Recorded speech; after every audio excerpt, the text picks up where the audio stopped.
le trophée de l'Institut Pasteur qui est remis ce soir à InnoBioChips Isprochem, représenté par Oleg Melnik. Et c'est le professeur Francis Wallard qui remet ce trophée pour l'Institut Pasteur. Ils vont venir, on regarde quelques images d'InnoBioChips.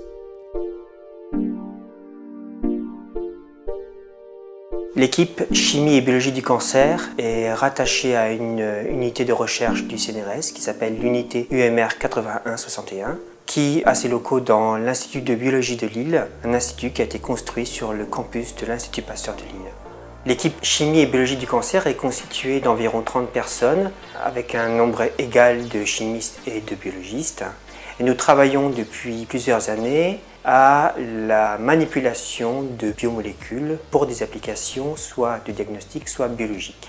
Un premier travail de notre équipe a été de mettre au point des méthodes de fabrication de systèmes miniaturisés permettant la détection multiple et sensible d'analytes dans des échantillons biologiques. Et ces méthodologies, ces technologies qu'on appelle les technologies Biopus, ouvrent la voie à des méthodes diagnostiques innovantes, rapides et consommant très peu d'échantillons. On peut, à partir d'un échantillon de sang unique, détecter un nombre de pathologies relativement important du fait de la miniaturisation de ces systèmes. Les brevets qui ont été déposés par l'équipe ont permis la création d'une société innovante qui s'appelle InnoBioChips en 2008, qui cherche aujourd'hui à mettre sur le marché des systèmes Biopus pour la détection d'infections chez les animaux et en santé humaine. Une activité plus récente de l'équipe a permis de mettre au point des méthodes de production de protéines qui ouvrent la voie à la mise au point de peptides ou de protéines thérapeutiques. Le brevet principe de cette technologie, dont l'Institut Pasteur de Lille est copropriétaire, a permis la création d'une deuxième société qui s'appelle Isprochem en septembre 2012. Les procédés mis au point permettent de simplifier la production de peptides ou de protéines d'intérêt thérapeutique et sont donc d'une très grande importance pour le domaine pharmaceutique.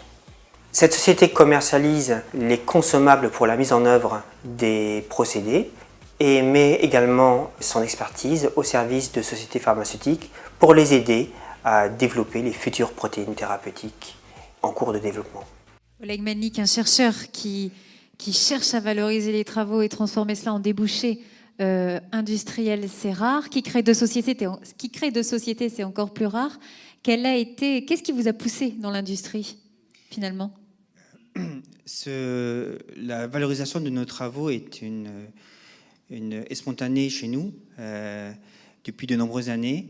Et ceci nous a conduit à déposer différents brevets. Mais ce qui est important également pour la création de ces sociétés, c'est d'avoir eu au sein du laboratoire des jeunes talentueux et désireux aussi de se lancer dans la création d'entreprises. Donc ces sociétés ont été cofondées par ces jeunes et moi-même. Et sans ces jeunes au laboratoire, elles ne seraient pas présentes aujourd'hui sur le campus de Pasteur. La satisfaction aussi, je suppose, c'est l'emploi qui est créé. Oui, bien sûr, ça c'est la plus grande satisfaction, surtout dans un contexte aujourd'hui où l'emploi scientifique en France connaît de nombreuses difficultés, malheureusement. Une satisfaction secondaire, c'est le fait de voir ces recherches fondamentales déboucher sur des applications qui ont un intérêt d'un point de vue industriel et économique. Francis Wallard, vous intégrez des startups, vous les aidez à pousser au sein de l'Institut Pasteur depuis 1990 maintenant. C'est la preuve pour vous, ce succès, que cette politique marche bien et qu'il faut continuer en ce sens ? C'est tout à fait dans l'esprit de Pasteur, c'est-à-dire il était non seulement chercheur mais aussi trouveur, c'est-à-dire que pour lui, il ne suffisait pas de chercher, il fallait aussi valoriser et exploiter les résultats. Et pour lutter contre les grands fléaux, il avait jugé qu'il fallait toujours derrière créer, disons, des sociétés qui pouvaient ensuite mettre sur le marché le savoir des laboratoires.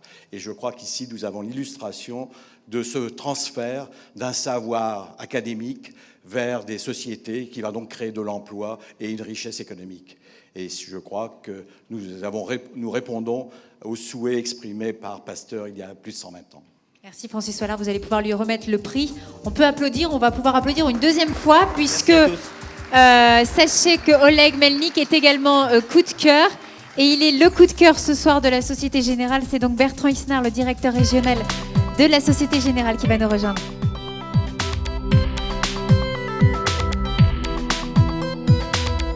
voyez, le voilà, il vous ramène votre coup de cœur. Et puis un petit mot quand même de Bertrand Isnard, le directeur régional. Merci. Tenez.